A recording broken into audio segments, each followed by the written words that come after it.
Hoy nos acompaña Jordi Morera, panadero de quinta generación al frente del Espigador y reconocido como mejor panadero mundial en 2017.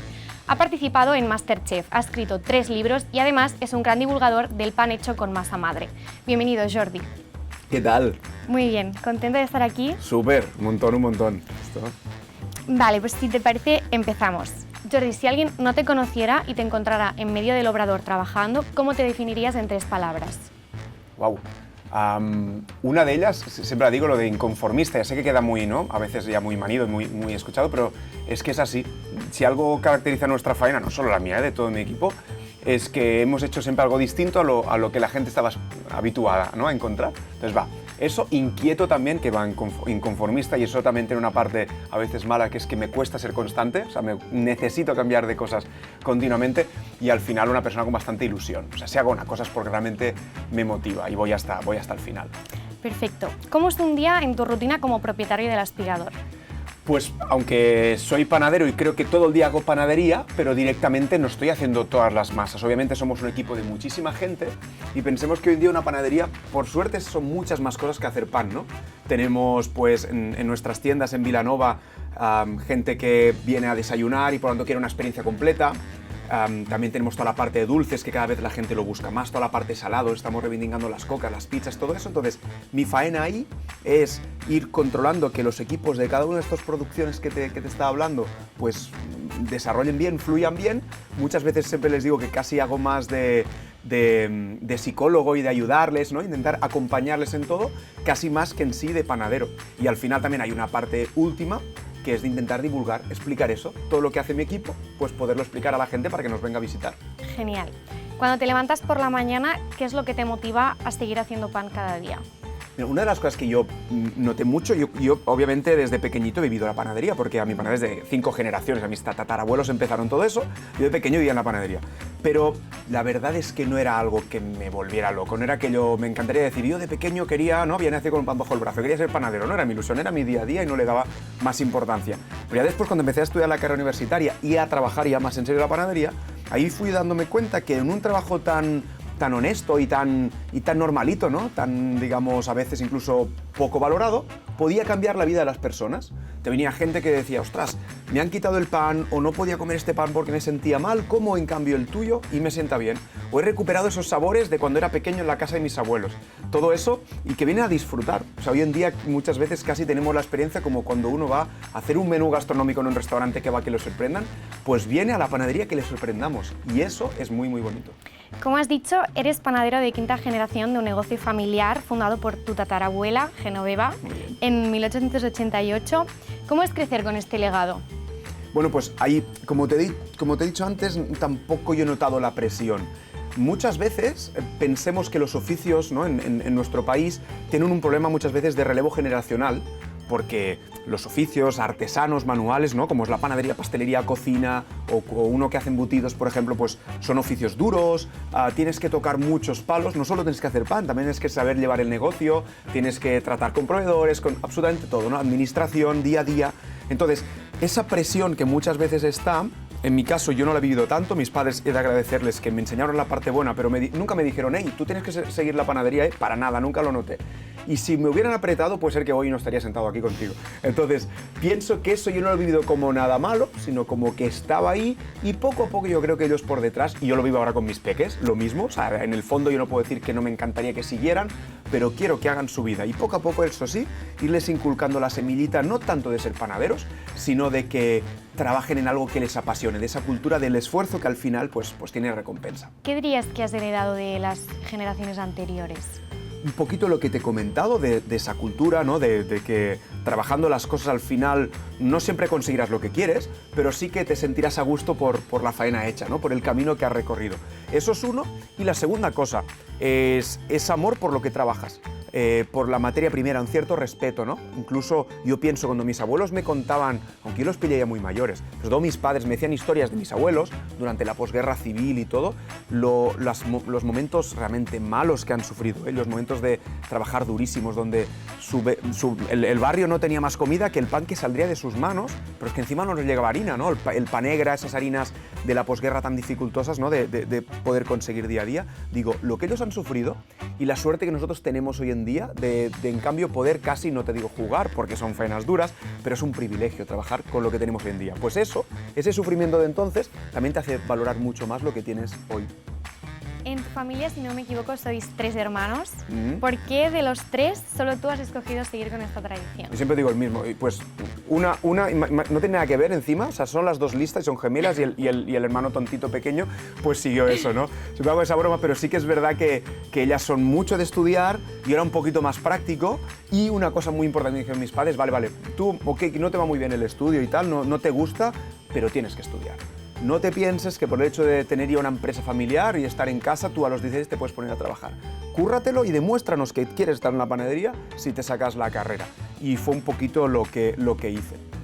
Genial. En 2012 recuperaste el horno familiar y en 2014 adquiriste un molino austríaco. ¿Qué significó para ti recuperar estos elementos? Mira, piensa que primero el horno de leña era algo que yo tenía porque lo veía, es un horno súper antiguo, de más de 100 años, de mis tatarabuelos, como hablábamos, entonces, pero no estaba, se lo habían tirado al suelo hace muchos años y yo veía las piezas del horno en un rincón de mi casa, ¿no? Pasaba por el parking y veía la puerta del horno de fundición de hierro y me decía, papá, yo voy a show, yo quiero esto, quiero volver a hacer, y mi padre, no sigues tonto, ¿no? Que piensa que es un horno, él había trabajado ahí y son hornos pues que son muy difíciles, te dominan a ti, ¿no?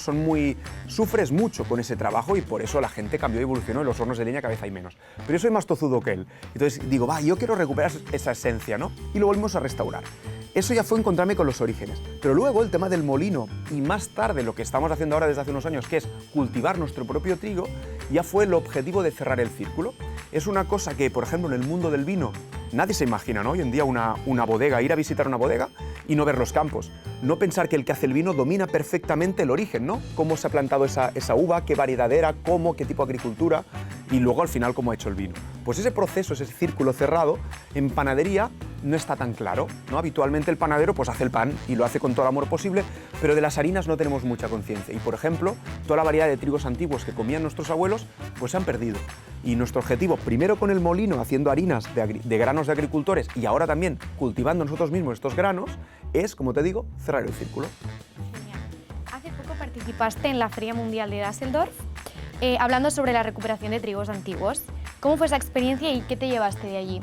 Pues es muy chulo porque, bueno, en ese caso, aparte de aún perder más la vergüenza, porque las conferencias y todo en inglés y todo, no iba ahí con mi super inglés de la ESO, pero aparte de eso, es muy bonito ver que lo que estamos haciendo realmente no es nada habitual, incluso en otros países, ¿no? Pues ir a Alemania, que es una de las cunas del pan en el mundo y en Europa, y decirles, primera pregunta, ¿no? del speech es, ¿me podéis decir qué trigo comía vuestros abuelos? Y la gente se queda así, porque imagínate, si hoy en día nos viene un sommelier en un restaurante y te sirve vino, y tú le preguntas, ¿qué variedad es? No, es de uva. Tú dirías, bueno, ya me estás tomando el pelo, ¿no? ¿Ves dónde está la cámara oculta? Pero ¿qué variedad? ¿Cómo está hecho? En cambio, en el pan sí, es trigo. Bueno, pues la evolución del trigo es mucho más bestia, mucho más que la de la uva, muchísimo más. El trigo ha evolucionado con el hombre. Es más, cada vez la teoría de que fue el trigo el que domesticó al hombre, hizo que pasáramos de ser cazadores-recolectores a ser más sedentarios, ¿no? Y agricultores, pues seguramente fue el hecho de decir, hey, esas semillas de trigo que ya cultivábamos hace 30.000 años, que ya recolectábamos hace 30.000 años, si las empiezo a plantar yo aquí delante de mi cueva, pues de aquí a unos meses tendré unas calorías fáciles, que era el grano, ¿no? Pues bueno, esa evolución, hoy en día hemos perdido un poquito conciencia de eso, y ver que en un país, como te digo, como Alemania, también falta eso, pues algo que reconforta mucho de, hey, somos seguramente un poco los frikis o los raros, pero estamos en el camino correcto. Entonces, ¿cómo dirías que ha cambiado el oficio de panadero a lo largo del tiempo? Muchísimo, y va muy en relación a la evolución en general de la gastronomía, ¿no? Algo para mí yo voy mucho a dar charlas en escuelas de Vilanova, y tú lo sabes, y entonces una de las cosas es que pregunto, ¿qué queréis ser de mayores?, ¿no? Las primeras preguntas. Y hace años pocos levantaban la mano con cocinero, pastelero, panadero, porque eran oficios que uno no los veía. Yo pienso en cocinero y veo un señor o una señora ya mayores, con la cara cabreados, sucios de aceite y tal, ¿no? En cambio, hemos conseguido vender esos oficios artesanos como algo bonito, como algo de culto, que quiero llegar a ello. Y eso la cocina, ¿no? A veces los grandes cocineros parecen rockstars. Eso también tiene cosas negativas, pero muchas positivas. Y el resto de oficios de la gastronomía, pastelería, panadería, nos hemos aprovechado de eso. Por lo tanto, hoy en día, más jóvenes, y ojalá necesitamos seguir ahí, que quieran ser panaderos ya hay, y además también las condiciones de trabajo son mucho mejores. Mis abuelos trabajaban puramente de noche, eran vampiros. Empezaron a las 9 de la noche y terminaban a las 9 de la mañana. Y si eran sábado no hacían 12 horas, hacían 15, 16. Aquello era insufrible. Hoy en día, con la tecnología, las cámaras de fermentación, el frío, pues prácticamente todos trabajamos de día, y eso es un lujo en panadería. Sí. Algo que me ha sorprendido es tu inconformismo, como tú te defines. Si no encuentras un producto que te convenza, lo creas tú. Lo has hecho con la lechuga y otros productos verdes que, como has dicho, cultiváis en una finca de casi 1 hectárea. ¿Cómo surgió esa iniciativa? Pues sí, nuestra finca Masturrat, que está en Vilanova, tiene en total casi 50 hectáreas, pero aparte de bosques, son de cultivo del cereal. Vale. Y es nuestra obsesión, ¿no? Queremos multiplicar y recuperar trigos antiguos y estamos en ese camino. Pero además dijimos, yo quiero más cosas, ¿no? Tenemos un pequeño huerto, como dices, de 1 hectárea, donde tenemos toda la parte verde que en nuestra panadería ofrecemos. ¿Por qué? Porque, como decíamos antes, al principio de la entrevista, ¿no? Ya la panadería no es solo un sitio donde voy a comprar pan, sino voy a hacer más cosas siempre alrededor del pan. Y una de ellas, por ejemplo, es todo el salado. Los sándwiches, bocadillos, tostadas, las cocas de recapta. Como te decía, reivindicamos mucho el concepto coca de recapta, ¿no? La pizza nos ha ganado, pero en verdad en el Mediterráneo todos compartimos que ya históricamente hemos puesto cualquiera de los países y culturas un pan plano con cosas por encima. Pero como te digo, los italianos, que en eso saben muchísimo, han conseguido que el nombre pizza y el concepto prevalezca. Nosotros aquí teníamos la coca recapta o la coca enramada. Pues nosotros eso lo estamos recuperando. Y claro, teníamos que poner, pues el condimento, lo de encima, tiene que estar en la misma línea que el otro, que la masa. Por lo tanto, si buscamos trigos antiguos, ecológico, también en lo otro. Hay muchos proveedores que sí que encontramos, lo que no encontramos, como tú dices, nos lo hacemos. ¿Cómo fue esta experiencia entonces de tú embarcarte en una finca con todo esto? Eso es mi gran pasión ahora mismo. Y estoy diciendo, y que no se enfaden los panaderos, pero yo creo que mi excusa de ser panadero era poder ser agricultor. Me está enamorando el campo. Encima ahora ya tenemos un tractor de no segunda mano, de quinta mano, pero ya estoy feliz con la maquinaria que empezamos a tener. Yo me subo al tractor, me encanta, me estoy dejando aconsejar, porque obviamente yo no he estudiado eso, ¿no? Aunque ahora estoy en el camino, con grandes colegas míos, agricultores, ingenieros agrónomos, que me están ayudando en eso. Tengo Omar, que es un chico de la Puput en Valls, que me está ayudando muchísimo, una asociación que se llama La Era, de ingenieros agrónomos, que lo hacen espectacularmente bien. Toda esa gente y mucha más me está ayudando en este camino, que para mí es súper nuevo, pero hay una cosa que es la que me encanta. Ya no es tanto el hecho de decir, bueno, voy a sacar mi producción para mi panadería, y eso ya es muy bonito, o voy a recuperar trigos antiguos que estaban perdidos, que esto también es muy bonito. Es que además, creo que de nuevo puedo ayudar muchísimo a la gente, igual que te decía antes que me había enamorado de mi oficio, esto en el inicio. ¿Por qué? Porque tenemos encima, y lo sabemos, ya estamos en ello, en un gran cambio ambiental, un gran cambio climático, que una de las pocas soluciones que tenemos, más allá de cambiar nuestro estilo de vida y empezar a frenar ese CO2 que tiramos a la atmósfera y que todos conocemos, el que hayamos tirado y seguiremos tirando muchos años, se tiene que recuperar. Tenemos que poder captar el CO2 que hemos tirado desde la revolución industrial en la atmósfera, volverlo a captar si queremos no revertir, que no podemos revertir, pero al menos mitigar el cambio climático. Y la mejor herramienta es la agricultura. Entonces, he visto que hay un tipo de agricultura, agricultura regenerativa, o del suelo vivo, que lo que hace es volver a dar vida al suelo captando CO2 de la atmósfera. Por lo tanto, estoy mejorando el ecosistema, mejoro la cultura de mi entorno, pero es que además pongo mi granito de arena, mira, de harina en este caso, queda bien, de arena, en esa lucha que tenemos como gran reto de la humanidad. Y por eso, o sea, para mí, que soy en ese caso un loco de cosas que me ilusionan, esto me ilusiona muchísimo. Eres un gran defensor de la masa madre. ¿Qué crees que aporta al pan que no conseguiríamos con otros procesos? Pues la masa madre, aunque ahora parece que esté muy de moda, y dices, bueno, hasta la pasta de dientes tiene que tener masa madre, todo, y parece más un reclamo publicitario, pero no es así. Es la manera salvaje que hemos tenido como seres humanos durante miles y miles de años de hacer pan. Desde el primer pan de masa madre, que es ahora hace unos 6.000 años, de masa madre, que hay constancia, el primer pan es más antiguo, pero de masa madre hay unos 6.000 años, porque primero el pan no se fermentaba, eran panes ácimos, digamos, sin fermentación. Y había una acción enzimática, pero no había nada más. Pues de ese primer pan que te digo de hace unos 6.000 años hasta la actualidad se ha fermentado con masa madre. A veces se fermentaba con el residuo de la cerveza y era un poquito más de levadura, pero al final todo era como un tipo de masa madre. Bien, ¿qué hace eso? Es una fermentación muy compleja, donde no solo hay levaduras que nos hacen hinchar el pan, sino que además hay bacterias lácticas. Esas bacterias, como las del lactobacillus que nos tomamos en algunos yogures, que nos dicen, hey, esto es un probiótico tan bueno. Bueno, pues la masa madre está llena de esos bichitos buenos que nos dan una fermentación más compleja, generan acidez, y eso hace que este pan al final no solo sepa mejor y se conserve mejor, sino sobre todo también sienta mejor. Es más digerible, no, el nivel de azúcar que nos aporta, ¿no? El perfil glucémico pues es mucho más. Si esto lo combinas con harinas integrales, tenemos que salir de ese pan blanco súper hinchado que no sabe a nada. El momento que tú pones masa madre en un pan, lo fermentas lentamente y le pones harinas integrales, ese pan cambia y vuelve a ser ese pan que el hombre ha consumido durante 12.000 años y recupera. Por eso hoy en día mucha gente ha dejado de comer pan, el consumo de pan per cápita cae en picado y eso muchos panaderos artesanos de hace años lo estamos intentando revertir y decir, hey, el problema no es el pan, es el tipo de pan que hemos consumido. ¿Cómo afrontas que ahora salgas a la calle y en cualquier establecimiento no especializado se venda pan? Sí, eso es brutal y más aquí en Cataluña y en Barcelona, ¿no? Que yo creo que es la ciudad del mundo. Bueno, Vilanova también estamos ahí. La ciudad del mundo en donde hay más por 100 metros lineales en una calle, más puntos de venta de pan, como bien dices. Hay un boom sobre todo de cadenas, de franquicias, ¿no? Yo recuerdo pues a la época, en los 90, cuando empecé a ver la panadería y lo entendía un poquito mis padres, ¿no? Llegaba el pan precocido industrial a los supermercados y eso ya era el gran boom, pero eso ahora ya no importa.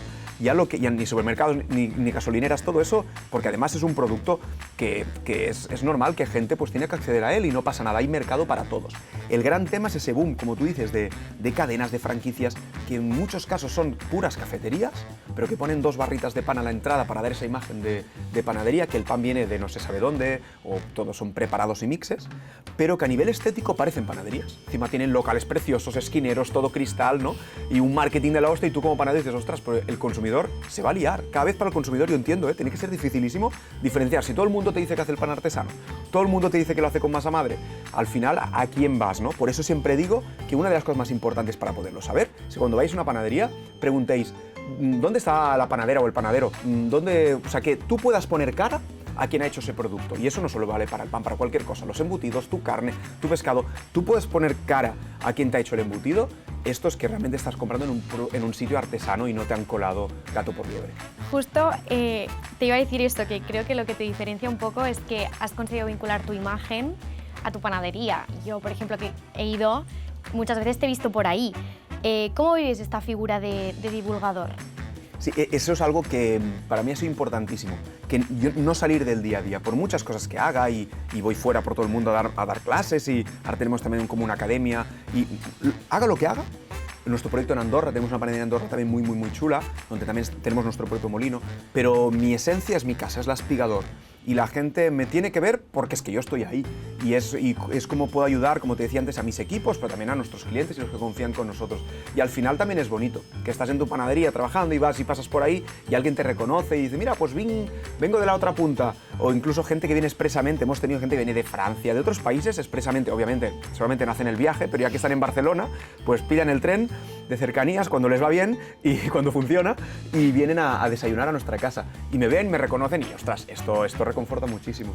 ¿Tienes algún equipo que te asesora a la hora de tomar decisiones estratégicas, como dónde abrir un nuevo obrador o cómo innovar en algunos productos? Bueno, sí, aquí la clave es mi mujer, conmigo, Ana, ¿no? Porque ya siempre lo ha sido ese binomio, ¿no? de la pareja. Yo lo he vivido ya con mis padres. Jordi y Rosa, mi madre es la maestresa, lleva gran parte de las decisiones, igual que mi padre. Y mis abuelos lo mismo. Entonces, ha sido algo que se ha repetido. Es curioso, en las 5 generaciones, que el binomio, hemos trabajado, ¿no? La pareja en la panadería, pues que además, por suerte, como ya somos bastante gente en la panadería, pues ya empecemos a tener gente especializada en cada cosa. Entonces, desde, como tú dices, ¿no? Si tenemos que abrir algo nuevo o una idea nueva de negocio, es muy consensuado entre todos. Al final, yo puedo tener un poquito más la parte más loca o estratégica, es decir, creo que tenemos que ir por ahí, pero para aterrizarlo, por suerte, tengo muchísima gente a mi alrededor que me lo hace todo súper fácil. En 2010 comentaste que tuvisteis un momento un poco difícil porque pasasteis de 7 panaderías a 3. ¿Cómo superasteis este momento complicado? Sí. Era ¿no? post-crisis, como todo el mundo, era del 2008, y encima en el pan venía otra cosa, es ese boom de las masas congeladas, ¿no? Cuando se habían sumado 2 crisis, una económica, inmobiliaria, etcétera, y bancaria, con otra que venía del producto, de que de golpe de solo vender pan los panaderos, pues empezaron a vender pan todo el mundo, menos los panaderos. Y eso fue un momento difícil. Mis padres estaban ahí, obviamente, y en eso me ayudaron. Mis padres siempre me han dejado hacer, pero nunca me han abandonado en ese sentido.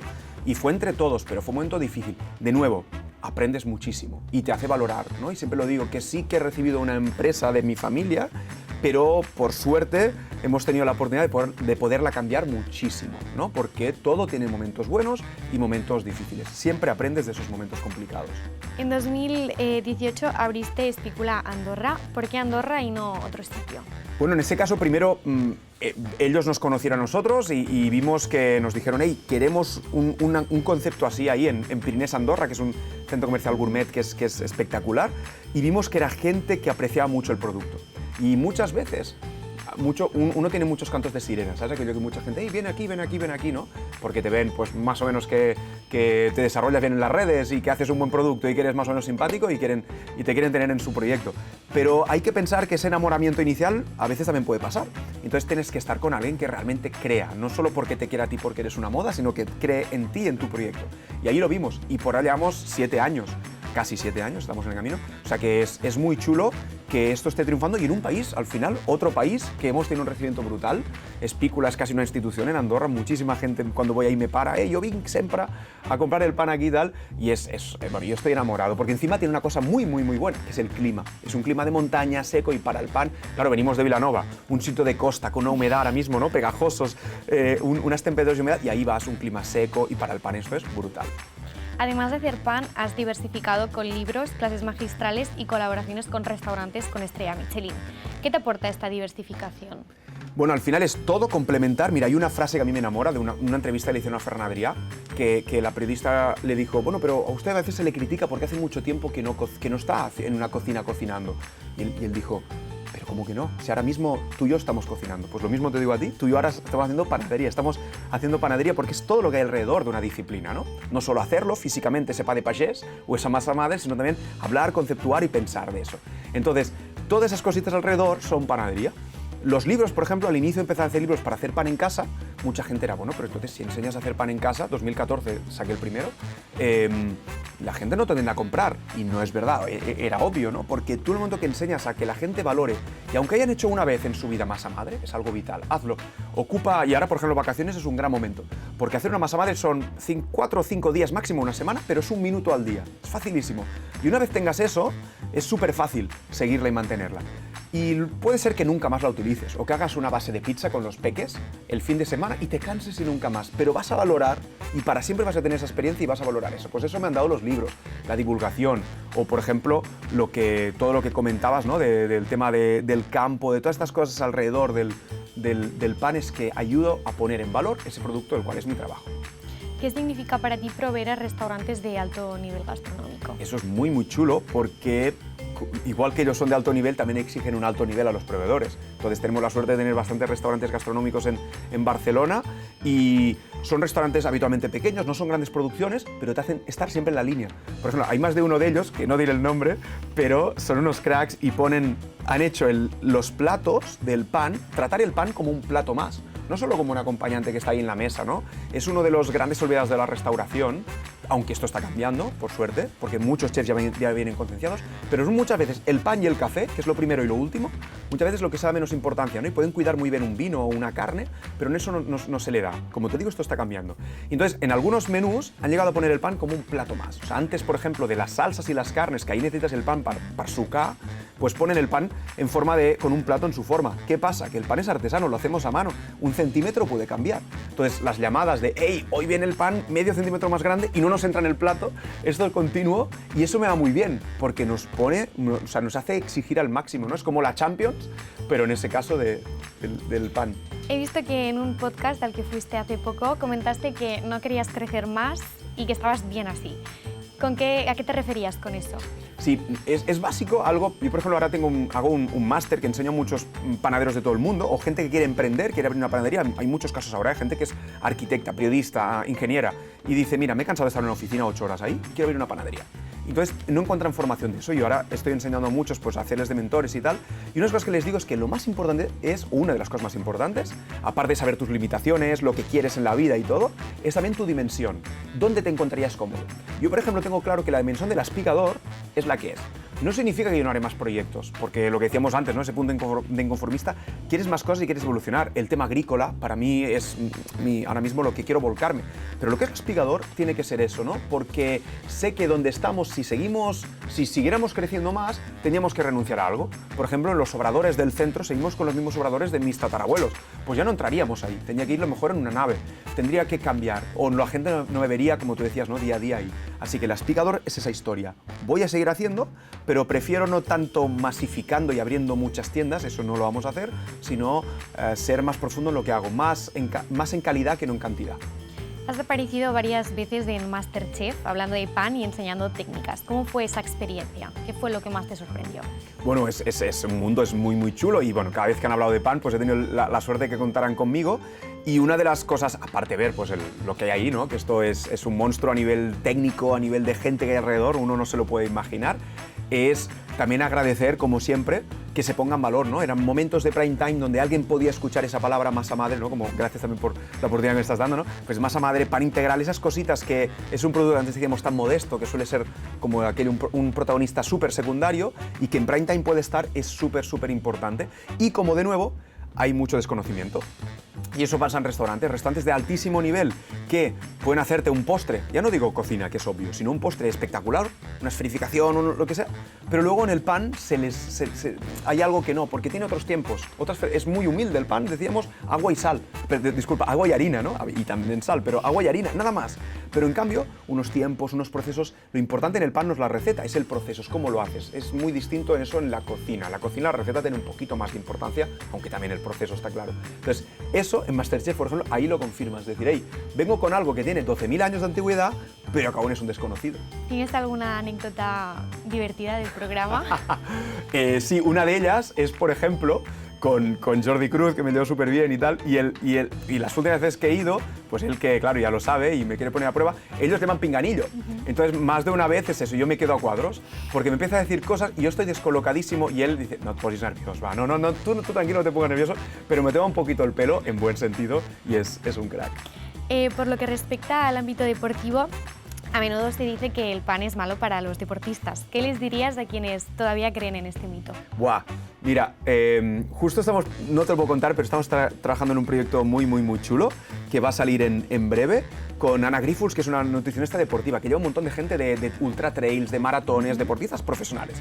Y estamos viendo eso porque es terrible como las redes sociales tienen muchas cosas buenas, pero alguna de ellas que a veces damos altavoz a mensajes que no son para nada correctos, científicos o que no están realmente respaldados. Y hay esa moda no solo antipan, sino anticarbohidratos. Y está claro que los carbohidratos rápidos de los ultraprocesados son malos y que comemos demasiado azúcar en general, sí, pero estamos disparando a muchos elementos que no tienen culpa y han sido básicos durante miles de años, como decíamos.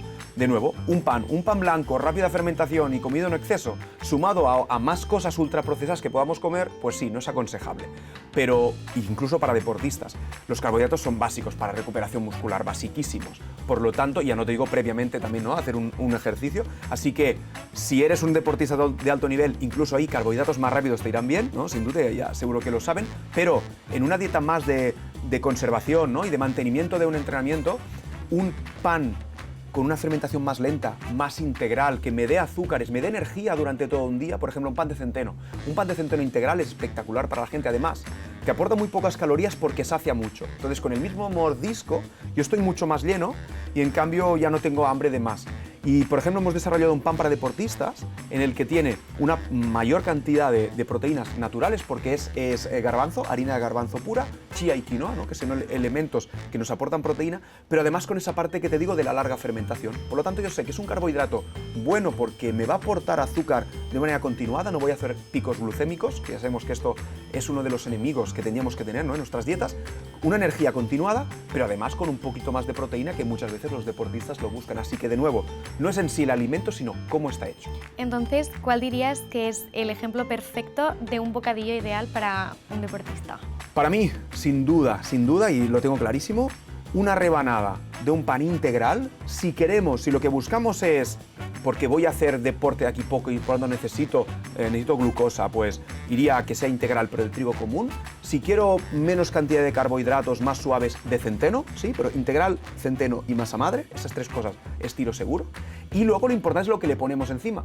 Una buena grasa natural, un aceite de oliva, un aguacate, y luego ya que cada uno, como lo termine, pongamos una parte de fibra, rúcula, un poquito de un hummus, por ejemplo, para que me aporte proteína. Yo, en nuestra panadería tenemos un bocadillo vegetal que lo hice hacer porque es mi desayuno, que es eso mismo, una rebanada pan integral, bueno, en este caso es bocadillo, una chapata integral que tenemos de masa madre, con eso, con una base de hummus, con un poquito de aguacate, un poquito de zanahoria y un poquito de aceite de oliva. Y eso ya es espectacular y se me va a aportar energía por todo el día lentamente. ¿En qué deportista crees que te puedes sentir identificado a nivel deportivo? Ostras, ostras, no lo sé. Yo diría, o sea, por ejemplo, ahora mismo, yo obviamente en general, pues como muchos, y no hay una novedad, mi fetiche es Messi, ¿vale? Mi fetiche, pero yo no me parezco absolutamente nada en Messi, porque encima él tiene un talento nato y yo no tengo ningún talento innato, pero sí que ahora, por ejemplo, me encanta un perfil Marc Casado, o sea, soy muy del Barça, como sabes y como puedes ver la respuesta, pero Marc Casado no, o sea, alguien de atrás y que sigue estando en segunda línea y que a veces tiene hasta cosas, ¿no? Que dice, bueno, ahora vuelves, eras titular, ahora vuelves. Pues yo ahora mismo, Marc Casado, me identifico 100%. He visto que tuviste una anécdota con Carles Puyol. ¿Nos la podrías comentar? Bueno, sí, en Andorra, pues es cliente de Espícula y me hizo mucha gracia porque a mí en general me cuesta mucho eso de pedir fotos y tal, me da una vergüenza. No tengo vergüenza en ningún lado, pero en eso no puedo. Y entonces estaba ahí, ya lo había visto varias veces comprando y todos los panaderos, porque es un obrador todo de cristal muy bonito donde nos ven los clientes. Y yo ay, mira que está Carles y todos, pero ves Jordi, que si viene cada día, para ellos era normal, ¿no? Digo, venga, me atrevo, voy ahí.